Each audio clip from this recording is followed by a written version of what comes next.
প্রিয় ছাত্রছাত্রীরা, আশা করি তোমরা এই সংকটের সময় ভালো আছো। কিছু টেকনিক্যাল প্রবলেমের জন্য অনেকদিন কোনো ভিডিও আপলোড করতে পারিনি। আবার ফিরে এসেছি তোমাদের সামনে ক্লাস 9-এর একটা নতুন অধ্যায় নিয়ে। কোন অধ্যায় কী বিষয় সেটা বলানোর আগে আমি তোমাদেরকে একটা জিনিস দেখাতে চাই। বিজ্ঞান তো মূলত শেখা আমাদের পরিবেশ থেকে, এবং পরিবেশের ঘটনাগুলোর ব্যাখ্যার কারণেই বিজ্ঞানের শুরু, পথ চলা। দেখো, আমার কাছে 3টে গ্লাস আছে। প্রথমেই 1 নম্বর গ্লাস, যেখানে একটা জল আছে, যার মধ্যে আমি একটা আঙ্গুল খুব সহজেই ডুবিয়ে দিতে পারছি। এটা আমায় কোনো বাধা অনুভব করতে হচ্ছে না। অথবা এভাবেও ভাবতে পারো, যার মধ্যে একটা স্ট্রকে আমি খুব সহজেই ডুবিয়ে দিতে পারছি, কোনো অসুবিধা হচ্ছে না। এইবার এই গ্লাসটার মধ্যে আমার মধু আছে, যার মধ্যে একটা আঙ্গুল ঢুকালে আমি ফিল করব। ডেফিনেটলি মধুর ডেন্সিটির উপর নির্ভর করবে যে সেটাকে জলের মতো অত সহজে ঢুকানো যাচ্ছে না, অথবা আমি এই স্ট্রটাকে অত সহজে কিন্তু মধুর মধ্যে দিতে পারছি না। 3 নম্বর গ্লাস, আমার 3 নম্বর গ্লাসে আছে একটা ভুসির সলিউশন, যেটা আমরা বাড়িতে ব্যবহার করি ইসবগুলের ভুসি হিসাবে। এটার মধ্যে দেখো অলমোস্ট গেঁথে যাচ্ছে, আমি ঢুকাতেই পারছি না। জলের মধ্যে আমি এরকম দাঁড় করিয়ে রাখতাম, পারতাম না, কিন্তু এটা অলমোস্ট গেঁথে যাচ্ছে। এটা আমার প্রথম প্রশ্ন, যে 3টেই ফ্লুইড, 3টেই তরল পদার্থ, কিন্তু 3টে তরল পদার্থর কি এমন আলাদা আলাদা বৈশিষ্ট্য, যে বৈশিষ্ট্যের জন্য একটির ক্ষেত্রে আমার এই স্ট্রটা খুব সহজ, জলের ক্ষেত্রে খুব সহজে ডুবে যাচ্ছে, মধুর ক্ষেত্রে একটু বেশি কষ্ট হচ্ছে, এবং ইসবগুলের ক্ষেত্রে তো অলমোস্ট হচ্ছেই না, আমাকে বাইরে থেকে বল প্রয়োগ করে এটাকে ভিতরে ঢোকাতে হচ্ছে। আমার 2 নম্বর এক্সপেরিমেন্টে আমি আসি, তারপর দুটো এক্সপেরিমেন্টকে আমি ব্যাখ্যা করার চেষ্টা করছি। আমার 2 নম্বর এক্সপেরিমেন্ট, আমি এই জলের মধ্যে বাবল তৈরি করব। এটা একটা হলো, আমি এখানে যখনই ফু দিচ্ছি তোমরা দেখতে পাচ্ছ যে এখানে বাবল তৈরি হচ্ছে। ভালো করে দেখো, কারণ আমি যখনই এখান থেকে বায়ু দিচ্ছি, বায়ু একটা চাপ দিচ্ছে, সেই বায়ুর চাপ বাবল হয়ে, সেই বায়ুটা বাবল হয়ে জলের একটা স্ফিয়ার হয়ে উপরে উঠে আসছে। দেখো, সামান্য ফু দিলেই আমি কিন্তু জলের বাবলকে উপরে উঠাতে পারছি। দেখি মধুর ক্ষেত্রে কি হয়। এটা অনুভবের জিনিস, এটা তোমরা বাড়িতে করবে, নিজেরাই বুঝবে।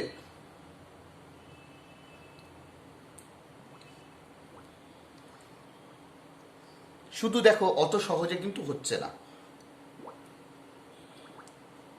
যত সহজে আমি জলে বাবল তৈরি করতে পেরেছিলাম, তত সহজে কিন্তু মধুতে হচ্ছে না।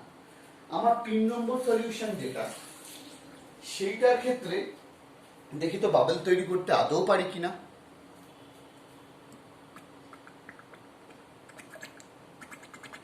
দেখো, প্রায় হচ্ছেই না, পুরো হাওয়াটাই উপরে নিচের স্তরকে উপরের স্তরে ঠেলে দিচ্ছে।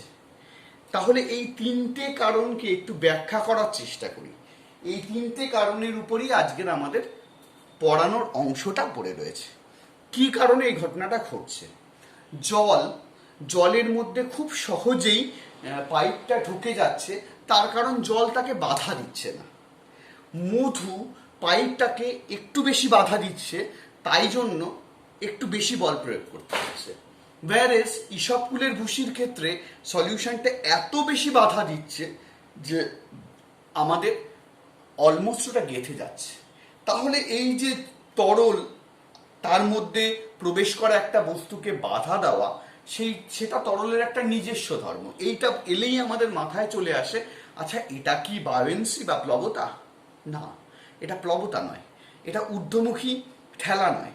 সেটা বোঝার জন্য আরেকটা এক্সপেরিমেন্ট তোমরা করে দেখতে পারো। এই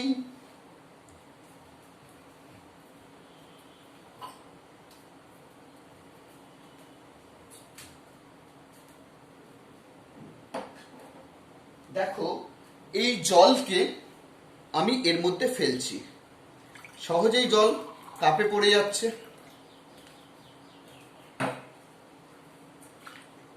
মধুকে আমি ফেলার চেষ্টা করি, তো দেখো তো জলের মতো অত সহজে পড়ছে নাকি? অত সহজে কিন্তু পড়ছে না, হু হু করে কিন্তু পড়ছে না। ঠিক আছে,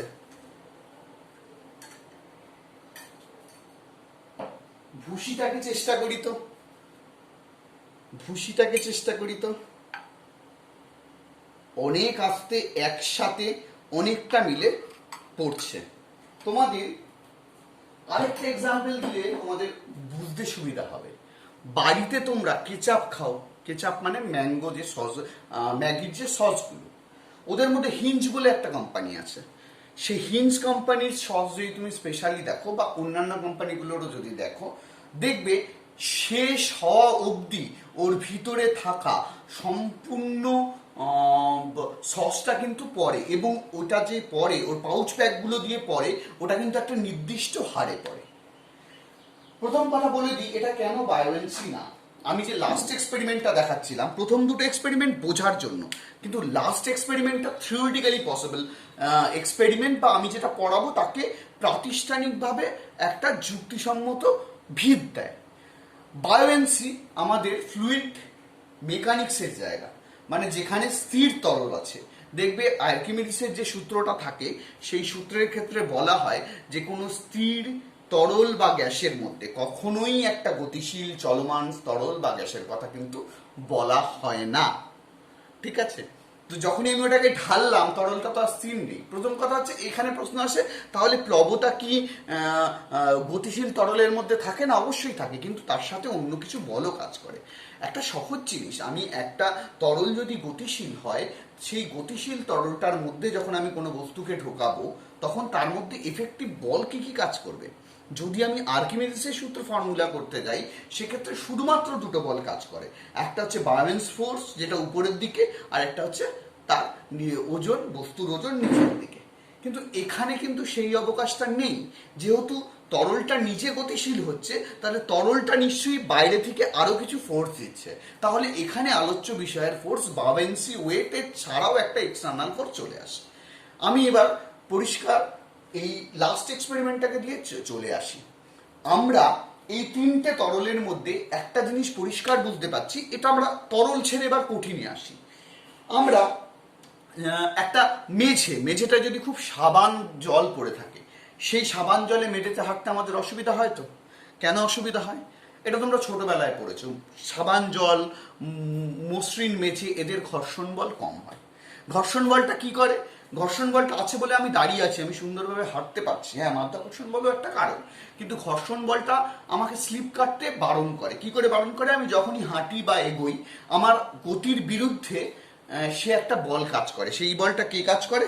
এই সারফেস বা এই উপরিতলটা একটা বল কাজ করে, কিন্তু সেটা কঠিন পদার্থের সাথে কঠিন পদার্থের। তাহলে তরল পদার্থের মধ্যে তরল পদার্থ যখন যায়, তখনও কি কোনো ঘর্ষণ বল কাজ করে? হ্যাঁ, কাজ করে।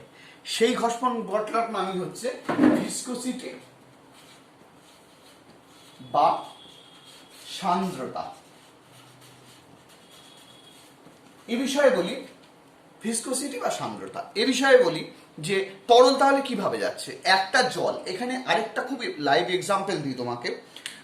একটা বালতি জল তোমরা তোমাদের ক্লাসরুমে বা ঘরটা ধোয়ানোর জন্য দরজার সামনে থেকে তুমি এক বালতি জল এরকম করে ঢেলে দিলে। পরিষ্কার যে জল বালতির নিচের অংশ মাটিকে প্রথম স্পর্শ করছে, নিচের অংশটা মাটিতে প্রথম গতিশীল হচ্ছে, উপরের অংশ মাটিতে পরে আসছে, কিন্তু ঘরের ওই প্রান্তে সমগ্র জলটাই একসাথে যাচ্ছে কিনা বলো?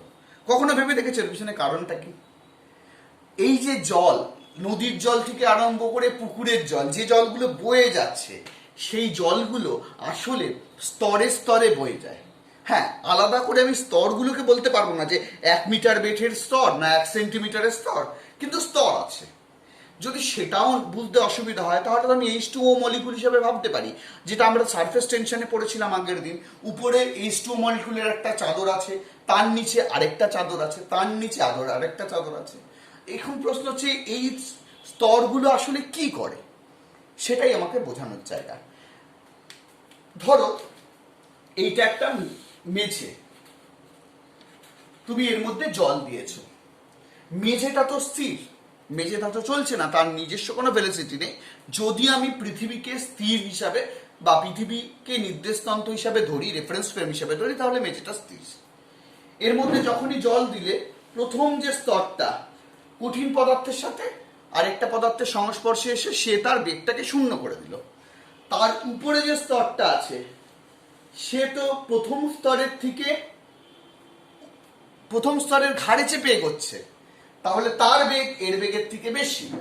তার উপরে যে স্তরটা আছে সেটা আরো একটু উপরে বেশি, তার উপরে যে স্তরটা আছে সেটা আরো একটু উপরে বেশি, এবং উপরে সবার উপরে স্তরটার বেগ বেশি থাকছে। বোঝাই, এটা আরো আরো সহজ করে বোঝাই। ধরো তুমি একটা পাটাতনওয়ালা চাকার গাড়িতে ধরেছো, এটাকে স্কেটিং বলে, ঠিক আছে?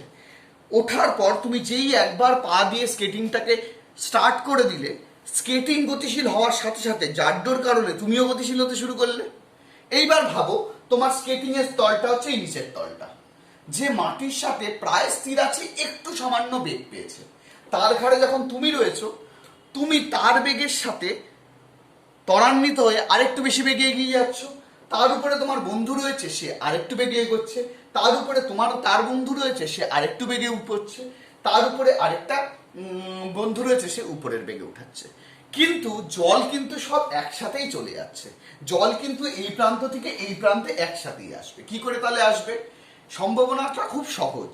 যেমন তোমাদের বন্ধুদের ক্ষেত্রে তোমরা করো, যারা একটু বেশি ভালো পড়াশোনা পারো তারা কি করো, যারা একটু পিছিয়ে আছে তাদের হাত ধরে উপরে টানার চেষ্টা করো, এবং যারা একটু পিছিয়ে রয়েছে তারা সবসময় যেটা ক্লাসে আমরা বোঝাই তোমরা বুঝতে পারো না, তোমরা বন্ধুদের কাছ থেকে বুঝে নেওয়ার চেষ্টা করো। এই স্তরটা সেই রকম কম গতিবেগে আছে, ঠিক আছে? ও চাইবে এর কাছ থেকে একটু গতিবেগ ধার নিয়ে এরা দুজন কাছাকাছি একই বেগে চলে আসে, এগুলোকে বলে আপেক্ষিক বেগ। ও চাইবে এর থেকে আরেকটু বেগ কমিয়ে নি, আর ও চাইবে এর বেগটাকে আরেকটু বাড়িয়ে নি। মানে উপরের গুলো চাইবে নিচের বেগকে বাড়াতে, নিচের গুলো চাইবে উপরের বেগকে কমাতে, কমিয়ে দুজনে সমান বেগে পুরো স্তর হিসাবে যাবে। এই যে তরলের ধর্মটা, এই ধর্মটাকেই বলা হয় সান্দ্রতা বা ভিসকোসিটি। এটা অনেকটা কঠিনের ঘর্ষণের মতো, কিন্তু কয়েকটা জায়গায় পার্থক্য। এবার আমি এক্সপ্লেনেশনগুলোতে আসি। সান্দ্রতা মানে এই মধুর প্রতিটা স্তর আরেকটা স্তরকে স্থির রাখছে। এবার আমি এটাকে নাড়িয়ে দিলাম, গতিশীল হচ্ছে।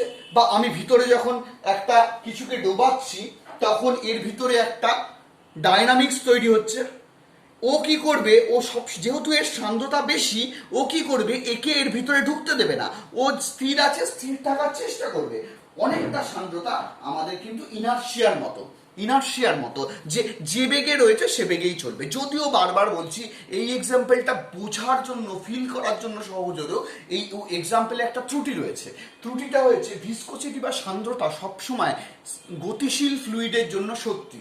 আমি প্রথম দুটো এক্সাম্পল যেখানে দেখিয়েছিলাম সেখানে ফ্লুইড কিন্তু গতিশীল ছিল না, কিন্তু কখনো কখনো সোনায় খাদ মিশাতে হয় গহনা তৈরির জন্য। এটাও সেই রকম উদাহরণ, যেটা তোমরা ফিল করবে যে ওর এক একটা স্তর কি করে বাধা দিচ্ছে। আচ্ছা, সান্দ্রতা তার মানে তো একটা বল, এটা পরিষ্কার বোঝা গেল, এটা নিয়ে আমাদের কোনো সমস্যা নেই।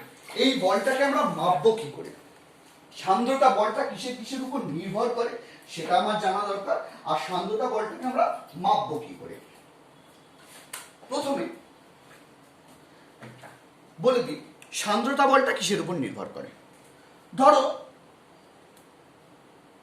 এই জায়গায় কোনো স্তরের বেগ যখন সবে জলটা গড়াতে শুরু করলো ভি, আর এই স্তরের বেগ হচ্ছে ভি এর থেকে একটু বেড়ে গেছে আগের দিন, ধরো ডেল্টা ভি। ডেল্টা মানে একটা অক্ষর, খুব ছোট বৃদ্ধিটা।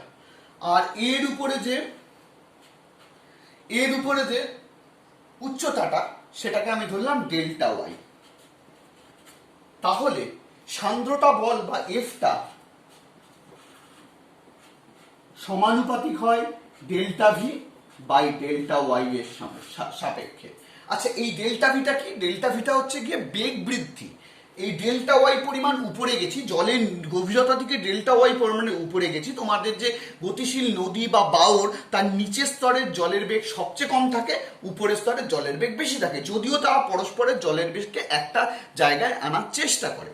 তো কোনো এক মুহূর্তে আমি নিচের স্তরের জলের বেগটাকে যদি আমি ভি ধরি আর তার একটু উপরে ডেল্টা ওয়াই উপরে উঠে তার বেগটাকে যদি আমি ভি প্লাস ডেল্টা ভি ধরি, তাহলে ডেল্টা ওয়াই উপরে ওঠার জন্য কতখানি বেগ বেড়েছে?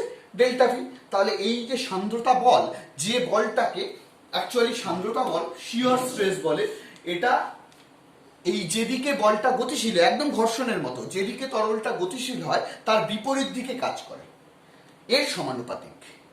2 নম্বর একটা খুব ইম্পর্টেন্ট পয়েন্ট, এটা খুব লাইভ এক্সাম্পল দিয়ে বোঝা যাবে। আমি এরকমভাবে দাঁড়িয়ে আছি, তোমরা 10-12 জন মিলে, আমি মোটা মানুষ, 10-12 জন মিলে আমাকে হাত ধরে সহজে ট্রেনে নিয়ে যেতে পারবে। এবার আমার তো যাওয়ার ইচ্ছা নেই, আমি কি করব? না দাঁড়িয়ে থেকে শুয়ে পড়ব। সহজে নিয়ে যেতে পারবে? কেন পারবে না? যখন আমি দাঁড়িয়েছিলাম ঘর্ষণ বল কাজ করছিল আমার পা দুটোর উপরে, যখন আমি শুয়ে পড়লাম ঘর্ষণ বল কাজ করবে পা থেকে, মাথা থেকে পায়ের পাতা অবধি এই পুরো ক্ষেত্রফলের উপরে। ঘর্ষণ বলটা কি? বিরুদ্ধে, তুমি যেই আমাকে টানতে যাবে আমার বিরুদ্ধের বল। তাহলে সান্দ্রতাও তো হচ্ছে তরলের ঘর্ষণ বল। তাহলে সেটা কার উপর নির্ভর করে? তরলের উপরিতলের ক্ষেত্রফলের উপরে। আমরা জানি যে যেটাকে বলে ভ্যারিয়েশনের চিহ্ন বা ভেদের চিহ্নকে সমান চিহ্ন আনতে গেলে আমাদের একটা ধ্রুবক আসতে হয়। তাহলে এই দুটোকে যৌগিক ভেদের সূত্র যদি আমি ফেলি, তাহলে হয় কি? F varies A delta V delta Y, আর এটাকে সমান চিহ্ন দিলে একটা স্টাইলিশ এন লেখা হয়। এই এনটাকেই বলি আমরা সান্দ্রতা। কার সান্দ্রতা? তরলের সান্দ্রতা। ডেফিনেশন কি তরলের সান্দ্রতার? তরলের সান্দ্রতার ডেফিনেশন হচ্ছে তরলের সেই ধর্ম যা তার উপরের স্তর এবং নিচের স্তরের মধ্যে গতিশীল তরলের আপেক্ষিক বেগ কমাতে সাহায্য করে একটা সাধারণ বেগে সম্পূর্ণ তরলটাকে যেতে সাহায্য করে। এই সান্দ্রতার একক কি? খুব ইম্পর্টেন্ট। সান্দ্রতার একক হচ্ছে পয়েস। দুটো একক আছে সান্দ্রতার একক। সান্দ্রতার একক এটা পরীক্ষায় আসে। পয়েস বা ডেকা পয়েস বলে। সিজিএস এর ক্ষেত্রে পয়েস আর এসআই এর ক্ষেত্রে ডেকা পয়েস। ডেকা যখন আছে তখন বুঝে গেছো যে ডেকা মানে 10, তাহলে 1 ডেকা পয়েস, এটাকে পয়েসলিও বলে, এটাকে পয়েসলিও বলে ডেকা পয়েসকে। 1 deca poise is equal to 10 poise. বুঝতে পেরেছি? তাহলে সান্দ্রতা একটা বল, বলটা কোথায় কাজ করে? তরল যেদিকে গতিশীল থাকছে তার বিরুদ্ধে সারফেস বরাবর কাজ করে। দেখবে আমি যখন মধুটাকে ঢালছিলাম, মধুটা কিন্তু জলের মতো অত সহজে পড়ছে না। ইসবগুলির বিষয়টা তো মোটেই পড়ছে না। কেন পড়ছে না? কারণ ওই কাচের গায়ে দিয়ে মধুটাকে পড়ার জন্য কাচের বলের কাচের গায়ের বিরুদ্ধে একটা তো বল কাজ করছে, সান্দ্রতা। এবার মধুর সান্দ্রতা জলের সান্দ্রতার থেকে বেশি। এই শিয়ার ফোর্সটা, এই সারফেস ফোর্সটা এটা বেশি। তো তাই জন্য মধু অত সহজে পড়ে না যত সহজে জল পড়ে। আর তোমার ইসবকুলের ভুসি তো মোটেই পড়ে না। আবার এটাও সত্যি কথা, তুমি সামান্য ইসবকুলের ভুসি নেবে আর বেশি ইসবকুলের ভুসি নেবে, কোনটা সহজে পড়বে তুমি চিন্তা করে দেখো তো। এই সূত্রের মধ্যেই কিন্তু তার উত্তর রয়েছে। যার ক্ষেত্রফলটা বেশি, যেটা বড় গ্লাসে আছে তার উপরের ক্ষেত্রফল বেশি, তাই জন্য সে বেশি সময় নেবে, ঠিক আছে, পড়তে। কারণ সান্দ্র বলটা এ বা কি বলে তোমার ক্ষেত্রফলের সাথে সমানুপাতিক। একটা মজার ঘটনা বলি। আমরা সবাই মোটামুটি গাড়ি চালিয়েছি, গাড়িতে চড়েছি, চালাইনি, ভুল বললাম। মোটর বাইক খুব ফেমাস তোমাদের জেনারেশনের কাছে, এবং 4 হুইলার। মোটর বাইক বা 4 হুইলারে কি থাকে? একটা স্পিডোমিটার থাকে যেখানে স্পিড দেখায়। তো লেটস কনসিডার যে তুই একদম হাইওয়েতে ফাঁকা টপ স্পিডে চালাচ্ছ। বাইকের ক্ষেত্রে 140, তুমি 10, 20, 30, 40, 50, 60 করতে করতে টপ স্পিডে চলে গেলে 140 কিলোমিটার প্রতি ঘন্টায় তুমি যাচ্ছ, তারপরও তুমি অ্যাক্সিলারেটর চাপছো। বাইকের ক্ষেত্রে হাতে বা পায়ে থাকে, আর গাড়ির ক্ষেত্রে তুমি অ্যাক্সিলারেটর চাপছো। অ্যাক্সিলারেটর চাপা মানে কি? অ্যাক্সিলারেটর কথাটা এসছে অ্যাক্সিলারেশন থেকে। অ্যাক্সিলারেশন বা ত্বরণ বাড়াতে গেলে কি দিতে হয়? বস্তুর উপরে বল প্রয়োগ করতে হয়। তার মানে তারপরে তুমি বল প্রয়োগ করছো, কিন্তু দেখবে যে গাড়িটার স্পিড 140-এর উপরে ওঠে না। কেন ওঠে না? এইটা বলেই আজকে আমি আমার পড়ানোটা শেষ করব। সেটার জন্য ভাবার জন্য একটা ছোট্ট উদাহরণ তোমরা নিজেরা ভাবো। যখন তোমরা বাইকে করে যাও, পিছনে যে বসে বা সামনে যে বসে, 10 কিলোমিটার বেগে যখন বাইক নিয়ে যাচ্ছ, তখন তোমার মুখে যে পরিমাণ হাওয়ার লাগে, যখন 20 কিলোমিটার বেগে যাও হাওয়ার পরিমাণটা বাড়ে, হাওয়ার বাধাটা বাড়ে না কমে? এইটা ভাবো। ডেফিনেটলি যত বেগ বাড়ে তত হাওয়ার বাধাটা বাড়তে থাকে। তো একটা সময় এই যে হাওয়ার বাধা, এটা কি? হাওয়া তো কঠিন পদার্থ নয়, হাওয়া তো প্রবাহী। ঠিক আছে, সে যখনই বাধা দিচ্ছে তার মানে কি? সে তার সান্দ্রতা বল প্রয়োগ করছে।